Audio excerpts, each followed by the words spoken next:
dançando e segue o baile. Fala, compadre, como é que vocês estão? Vocês estão bom? Então hoje a gente está começando a saga de vídeos do CompadreCast. E para dar início nessa saga, a gente vai começar com um tema muito importante para a agricultura, que seria a rotação de cultura. Então a gente tem dois convidados aqui. Eu me chamo Josemar, sou estudante do 7º período do curso de agronomia, e esse é meu companheiro Guilherme Zato. Boa tarde a todos, então. A gente está iniciando esse projeto novo, espero que dê muito certo.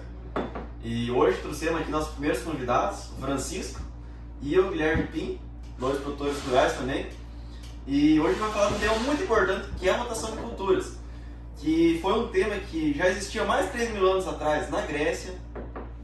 Ele era muito implementado, mas ao passar dos anos, como foi surgindo e sendo implementada a agricultura, foi se adotando mais o plantio convencional, foi se esquecendo desse cenário da rotação de culturas, que é uma coisa muito importante, tanto para o meio ambiente quanto para o solo. E agora, nesse cenário atual, que a gente pensa em um plantio mais sustentável, mais ecológico, ele está sendo retornado para os nossos campos, mais implementado. Então hoje a gente vai comentar um pouquinho, fazer uma troca de informações, um bate-papo, de como é que funciona esse plantio, essa rotação de culturas. Pensando numa agricultura que a gente está levando para o lado regenerativo, né? Foi no começo da agricultura, foi explorado muito do solo. Então hoje a gente pensa numa agricultura mais regenerativa. A gente está mudando o pensamento aos poucos, mudando a forma de trabalho, o sistema de produção. Então a gente pensa também no lado regenerativo e melhorar a condição do solo em si, né? Agradecer aqui ao convite do Guilherme e do Josemar por estar presente hoje aqui nesse podcast, né? Eu me chamo Francisco e hoje a gente vai trazer um pouquinho da realidade, o que é, como funciona esse conceito da rotação de cultura. Vou passar a palavra aqui para o meu compadre Guilherme, falar um pouquinho da história dele. Isso aí, alguém aceita? Teles? Opa. Então, boa tarde, boa noite, gurizada.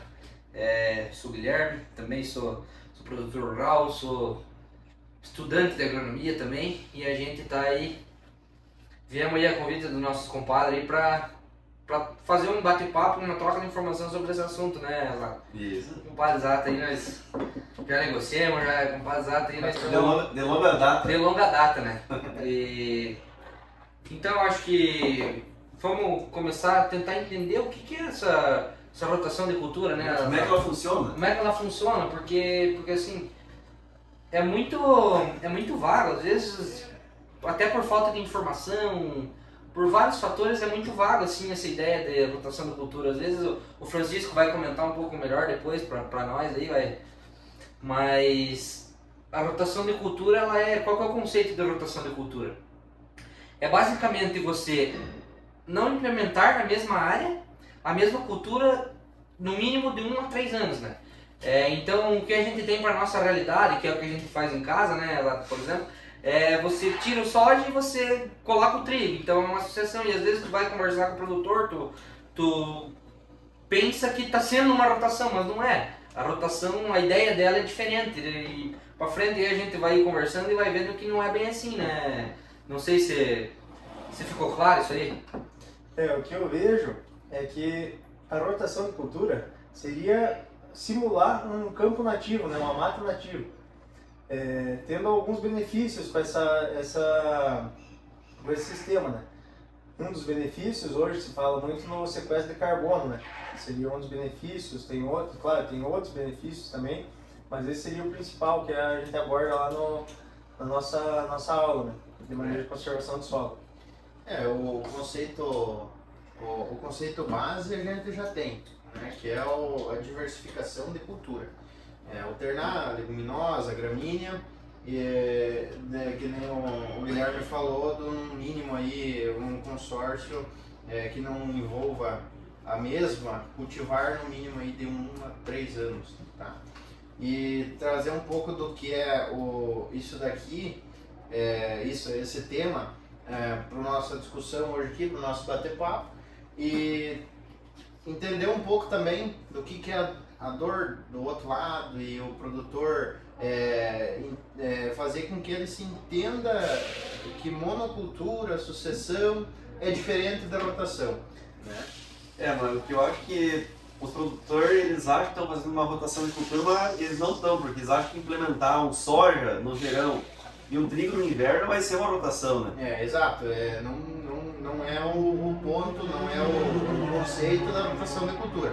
Então, para a gente entender o conceito base da rotação de culturas, a gente fazer essa troca. O que é a monocultura? A monocultura é você, por exemplo, num produtor de leite, tem lá, ele precisa de comida para as vacas, né? Precisa de boia, né? Precisa de boia para as vacas lá, e ele precisa plantar milho. Ele safra, safrinha, uma atrás da outra, milho sobre milho, e isso é uma monocultura. Está plantando milho sobre milho. A sucessão de cultura é o que você falou, fazer um soja no verão e um trigo no inverno. Isso daí é o conceito base na cabeça do produtor, que ele entende que é rotação, mas não é. É uma sucessão de cultura, porque no verão seguinte ele vai fazer soja de novo. Então assim, ele está implementando essa mesma leguminosa do verão, no outro verão, no outro verão, e assim ele está indo, sabe? E o que a gente traz hoje aqui é essa dificuldade que tem do produtor aceitar implementar outras plantas no manejo dele. Um dos motivos é a falta às vezes, econômica, né? A falta de conhecimento também, o tempo que ele vai levar para implementar essa rotação dentro do manejo A dele. partir do conceito explicado do que é a rotação de cultura, a gente tem esse desafio para a implantação, que entra nessa parte dentro do planejamento. O que é, né, Francisco? Para a gente trocar uma ideia sobre o que é esse falta de planejamento. Cara, é complicado. O produtor, então, ele tem que se planejar aí com antecedência de 3 safras, por exemplo, 3 anos. Então o cara vai ter que ter um auxílio de um técnico, alguma coisa assim para dar ideia para o produtor, provavelmente dito, dessa parte de planejamento, do que fazer. Entra a parte do ambiente, assim, que a gente comentando na nossa região, cara, tem muito tabu sobre fazer a rotação.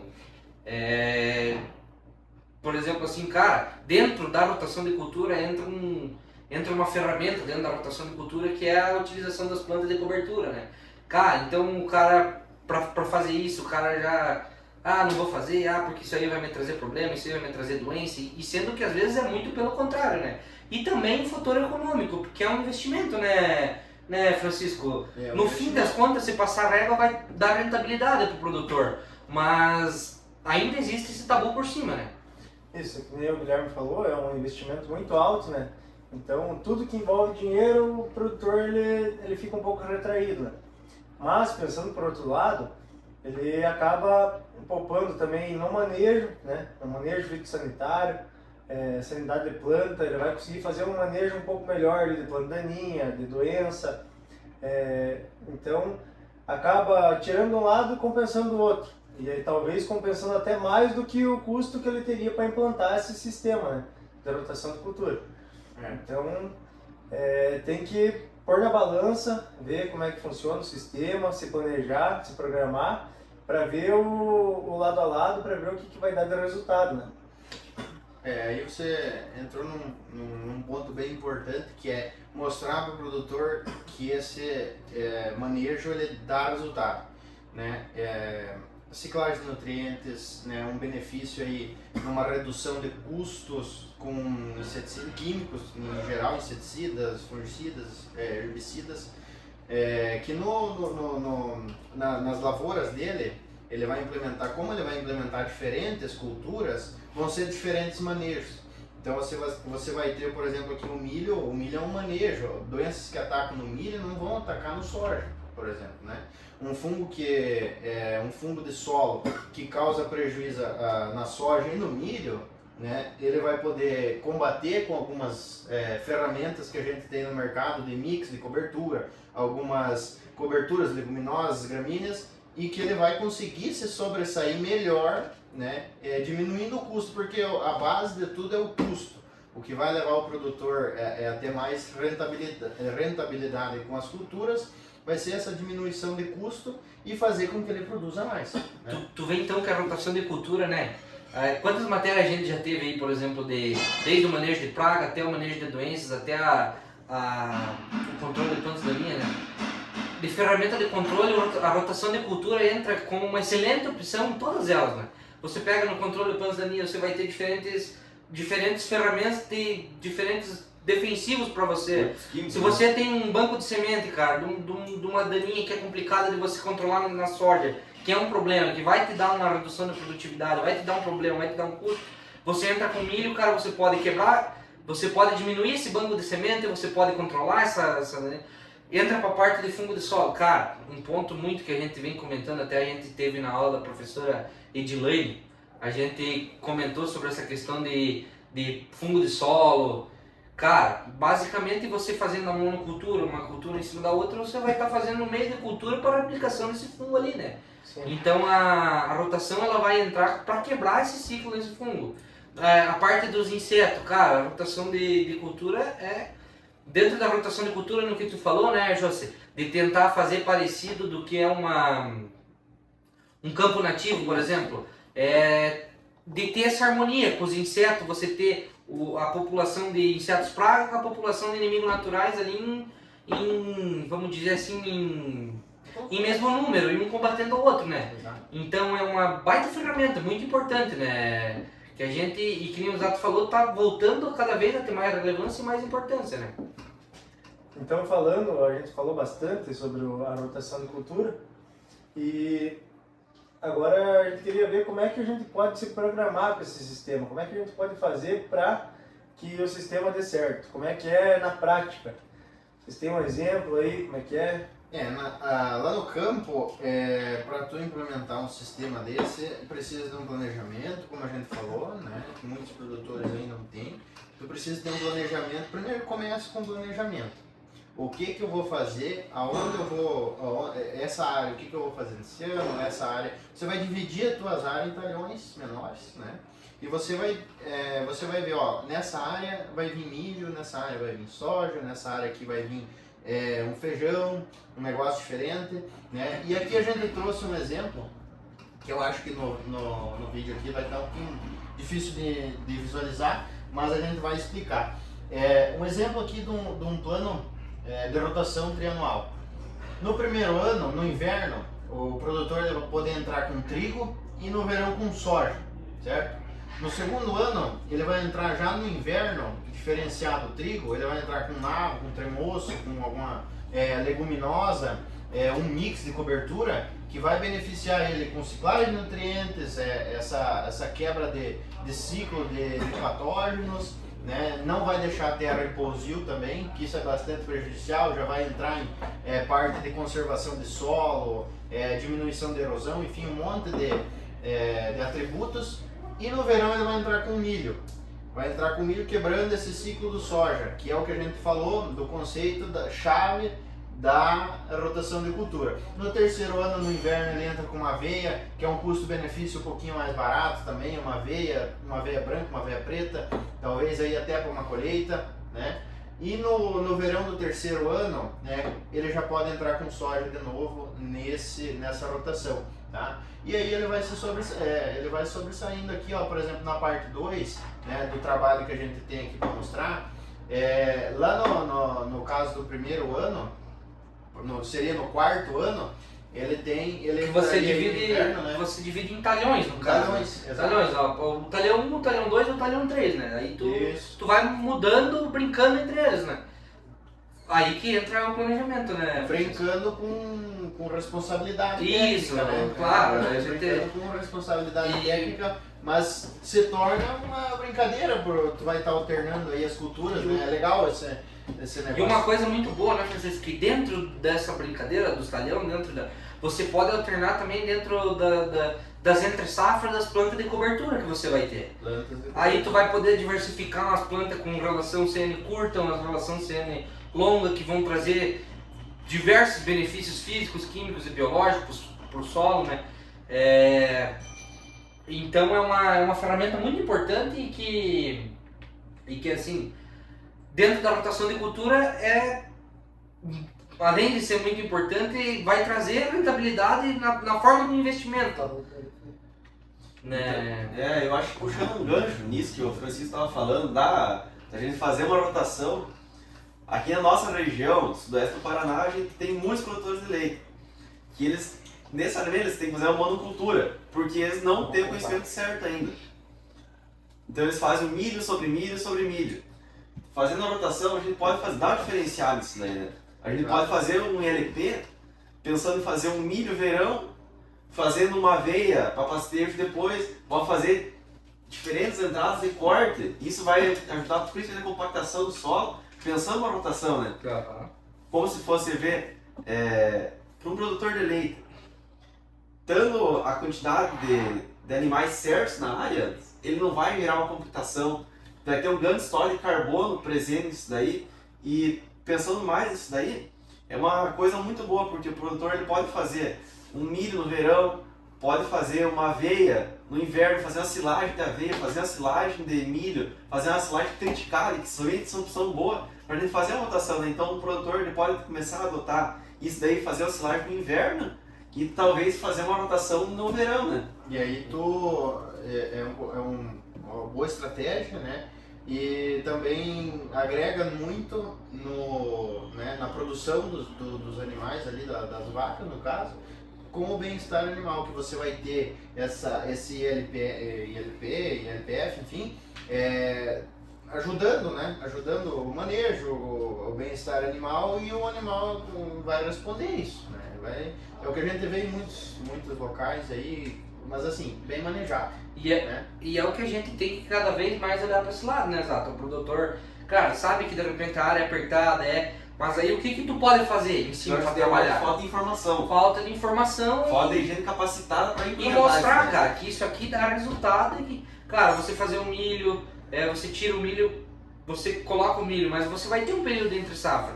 Dentro dessa entre safra, que cobertura deu fazer, por exemplo, para ajudar nessa não vir tanta daninha, ou para ajudar nessa descompactação, ou você pode trabalhar, por exemplo, assim, faz uma veia e larga o gado, deu o ponto de corte, você tira o gado, deu o ponto de corte, você coloca o gado, deu o ponto de tirar, você tira o gado, por exemplo, né? Então é um manejo muito interessante, né? Ganho de peso diário, isso vai agregar no ganho de peso, no ganho de produtividade de leite. A gente comentou com o Piva, né, na parte de estoque de carbono, né, que ele fez, eu acho que uns trabalhos lá em Castro, algo assim, não sei me corrigir se eu tiver errado, mas o estoque de carbono num sistema bem manejado de ILP, ou era ILPF, não lembro, mas chegou o estoque de carbono comparado ao que é o campo nativo, né? Então é um manejo muito interessante, né? É interessantíssimo isso aí. É um negócio que, assim, é um conceito amplo, o produtor vai conseguir atingir níveis que ele espera dentro, é claro, de um planejamento específico. E bem manejado, vai levar um tempo, mas ele vai ter esse retorno, e é aí que a gente parte para uma agricultura mais sustentável, mais regenerativa, conforme o Josemar falou no começo. E é aí que a gente precisa entender que precisa de plantas diferentes no manejo das áreas, né? O milho tem benefícios, o soja tem benefícios, né? Por exemplo, a fixação biológica de nitrogênio é um benefício, né? Tanto para a cultura, mas a desagregação do solo, o milho, por exemplo, um nabo, uma leguminosa aí no inverno e um milho no verão, tem estudos aí que mostram que a produtividade foi lá em cima, né? Com esse consórcio aí, né? Fazer uma no inverno e o milho no verão. Então, precisa implementar. O começo é difícil, mas com o passar do tempo vai se ajustando e vai para um manejo mais... Mas eu acho que hoje a maior dificuldade de implementar isso daí é o custo de produção. A gente nas últimas safras tem um custo muito alto, uma margem de lucro muito baixa. Então os produtores pensam que eles têm que plantar a safra para tentar sobrar alguma coisa para eles terem um retorno e conseguir dar o tomo. Então eu acho que falta informação da gente mostrar os resultados, como o Guilherme comentou, mostrar os resultados que isso daí funciona. Que uma baixa produtividade que ele teve numa safra é acarretada da falta de rotação de cultura que ele teve anteriormente. Sim, exato. Falta, na verdade, aí parte para a parte agronômica, né? Falta agronomia no campo, né? Falta É, Falta agronomia no campo, Na porque verdade- tem que... Na verdade, assim, hoje o produtor ele tá muito retraído, né? Ele pensa que na verdade, ele planta conforme está o preço. Se o soja está com o preço um pouco melhor, ele vai plantar soja. Se o milho está um pouco melhor, ele vai plantar milho. Se o trigo está com preço bom, ele planta. Se não tiver, ele não planta. Então, falta um pouco de informação no campo para ter um planejamento um pouco melhor, né? Chega pra cá. Exatamente. É bem por aí. Isso, que nem eu falei, essa parte agronômica que falta no campo, o produtor vai ter esses gargalos econômicos, enfim, mas a parte agronômica precisa mostrar para ele o porquê que é importante fazer, o porquê que é importante ele trabalhar dessa forma, para mostrar o resultado lá na frente depois. É difícil hoje no campo de implementar um negócio para ele, porque ele está pensando, às vezes tem dívida, enfim, aquilo ali que está pagando a conta é isso que eu vou fazer e não tem que, né? E José, é interessante nessa parte, né, do produtor aí, mas por isso que bem manejado, essa que é a ideia de você implementar a rotação de cultura, né? Bem planejado, cara, você tem que fazer, o produtor ele dividir as áreas, fazer claro, tá o preço bom o soja, você planta o soja, mas você faz um talhão de milho, Sim. você faz um pedaço de milho verão, por exemplo, né? Isso é muito importante, você tem que fazer isso, né? E é isso que a gente tem que colocar na cabeça não, mas que a gente tem que trabalhar em cima disso e mostrar que é assim, né, Francisco? Esse é outro fator relevante também, pensando aqui na nossa região, aqui no Sudoeste, são pequenos produtores, né? Então, na maioria das vezes, os produtores eles não têm mais de um talhão. Eles têm uma área pequena ali, 5, 6 alqueires, que eles têm para sustento e coisa. Então, o que acaba dificultando também é essa parte de divisão em talhão. Claro, se pensando numa área um pouco maior, seria um benefício muito, muito grande, né? Um benefício bom. Plantar, diversificar a cultura, né? Do que ele vai estar plantando no ano. Mas na nossa região, aqui, na nossa realidade é um pouco diferente, né? Mas uma grande dificuldade também é o produtor ele pensar nisso daí e pensar na próxima safra. Ele não quer ver o dinheiro dele saindo e não entrar nada para ele fazer uma rotação de cultura. Aí tá o grande tabu que eu acho que deve ser trabalhado. Né? Entra no que a gente comentou, né? Os tabus por trás da implementação da rotação de cultura, né? A rotação de cultura ela é um manejo. É um manejo em que você às vezes é um custo, mas é um investimento que você faz, né? Dentro, um dos pilares de da rotação de cultura é você manter, você ter plantas verdes o ano inteiro, né? Então você através de, dentro dos pilares que é as plantas de cobertura, você vai colocar as plantas de cobertura no investimento que você está fazendo, que ela vai te retornar naquilo que eu já comentei, ela vai te retornar em aspectos físicos, químicos, biológicos do solo, então é uma série de fatores. Na verdade, o produtor ele vai ver essa diferença no momento de estresse, né? Uma falta de estresse. Uma falta de chuva, uma condição desfavorável para a cultura, né? Ele vai ver essa diferença. Talvez não seja uma diferença assim muito grande na parte lucrativa, mas na parte estrutural do solo, de melhorar a capacidade da retenção de água, coisa, formação de textura e coisa. E, Então, seria muito e no interessante. primeiro ano é difícil de tu ver resultado, porque o primeiro ano geralmente tu vai fazer o que tu implementação. é o que tu já tá fazendo, né? Na verdade, tu vai corrigir a cagada que tu já fez. Isso, mas dentro do planejamento, dentro do segundo, terceiro ano, e quando tu volta a plantar o soja de novo, por exemplo, é onde que tu vai ver que tu vai começar a colher os resultados, né? Sim. E numa gateada dessa daqui, ó, do soja, trocar o soja pelo milho verão, o preço do milho pode dar alto. Sim. A gente trabalha com o mercado também, o produtor... Igual eu contei aquela trabalha com história pra mercado, vocês, né? Igual eu contei aquela história pra vocês, né, Chico? do cara, do velhinho louco que tinha lá em Realeza, o cara me contou que ele falou, e eu não vou plantar soja esse ano que passou, né? E eu vou plantar milho, eu vou ganhar dinheiro, eu vou acertar. Isso devia ser julho, por aí, do outro ano. E o velhinho plantou, acho que ele tinha 7, 8 alqueires, plantou milho, colheu milho, colheu 500 por alqueire de milho e ganhou mais dinheiro que todo mundo que plantou soja. E eu achando que o velho era um louco, né? A nossa região aí, o que aconteceu? O milho quando explodiu. Aham. O milho explodiu nas safras anteriores ali, no verão explodiu, todo mundo colheu bem quem plantou milho. Mas quem já implementava esse sistema de milho verão, Tinha um pedaço de milho. Tinha um pedaço de milho. O que aconteceu na nossa região agora? Turmada, milho sobre milho e milho, e quem plantava 30 alqueires, por exemplo, de área, 15 vai de milho. Né? Mas esse milho que tu Quem não fala, plantava nada de milho. esse milho que tu fala que explodiu é o milho pipoca. Tu vai. O milho explodiu no mercado, milho e pipoca. Então, acho que sim, gurizada. Bem explicado os conceitos da rotação de cultura, você saber o que é a rotação de cultura. Agora é trabalhar em cima para implementar e fazer o manejo cada vez mais assertivo, né? A gente que está se formando aí como agrônomo aí é uma coisa muito importante a gente ter isso na cabeça do seguinte, que nem o Júcio e o Gato comentaram, né? De partir a agricultura para esse lado mais regenerativo aí, né? Significa que a cagada estava feita, né? Sim. E nós estamos correndo atrás agora de Pra tentar resolver o que já resolver o que estava feito, perdeu, né? Fazer com que essa falta de agronomia que tem no campo, que é muita venda, muita empresa multinacional cobrando venda e não está tendo essa agronomia, que os agrônomos se formam e não está levando essa agronomia para o campo, levar essa agronomia para o campo, mostrar ao produtor que tem formas diferentes de trabalhar, quebrar um pouco desse ciclo de patógeno, que a gente está vendo cada vez mais tendo doenças que são de difícil controle, não está tendo mecanismo no mercado aí que consiga combater esse tipo de doença.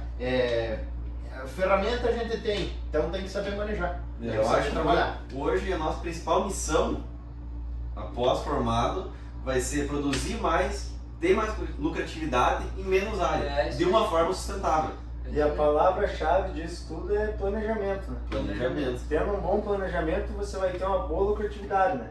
Só que tem que ter alguns fatores que a gente deve levar em consideração. Mas tendo um bom planejamento, dá para fazer o que quiser na lavoura também, né? Você tem que fazer o básico bem feito. Exato. Moçada, Produzir mais gastando menos. Isso. moçada, nós como convidado aí tava... Acho que a gente tá respondendo todas as perguntas aí, tem mais alguma coisa que vocês... Alguma coisa que a gente pode comentar sobre, alguma coisa que... E a gente vendo também, algum assunto pertinente a falar? A gente também vendo que vocês têm, né, um entendimento, já estão na área, sabem como é que funciona. Vocês falaram aí muito da DLP, essas atribuições aí desses conceitos, então a gente acha que, né, de grande valia estar aqui hoje. Isso aí. Show de bola. Isso aí. Só que o chat tem uma pergunta? O Chat. Algum internauta tem mais alguma dúvida? Se tiver Manda na pra aula, nós Se aí. tiver, dá um grito. Aí agora nós vamos estar com tempo para responder as perguntas de um vocês. agradecimento, eu acho. Os roast aí tem que fazer os um roast. agradecimento. Aos Red. Aos Red. Aos Red aqui do podcast. E essa ideia aí surgiu. Obrigado pelo convite, moçada. Nós tá aí Muito agradecer a fazendo... vocês, foi muito importante para nós, nossa troca de conhecimento. Cada vez mais a gente vai buscar isso, de melhorar as performances no campo, né? O bate-pop. Pergunta internauta aí pro Guilherme Pim. Fala, meu amigo. Aninha 46 pediu pra quando que tá marcada a cirurgia da fimose. Então, moçada, obrigadão pela presença. Vamos ver se na próxima aí de novo. Trouxemos um assunto melhor ainda. Assunto que a gente pode agregar. A gente tem um agradecimento especial para eles, mas não vão se acostumando. Mas esse já vamos tomar. Já vamos tomar junto. Eu vou levar embora mesmo isso aqui. Então, obrigado a quem acompanhou, de longe, mas ao mesmo tempo perto. Então, esse foi o nosso programa número 1 e espero que dê continuidade aí no programa. Queria agradecer aos nossos dois convidados aí, foram muito bem profissionais na área, né? Muito bem explicado aí. E eu acho que seria isso. Aquele abraço Apertado, até os cocos. Hashtag compadre esquece. Compadre que é. Um abraço pra toqueiro. Se foda. Falou! Até os cocos. A gente vai fazer um bate-papo. Compadre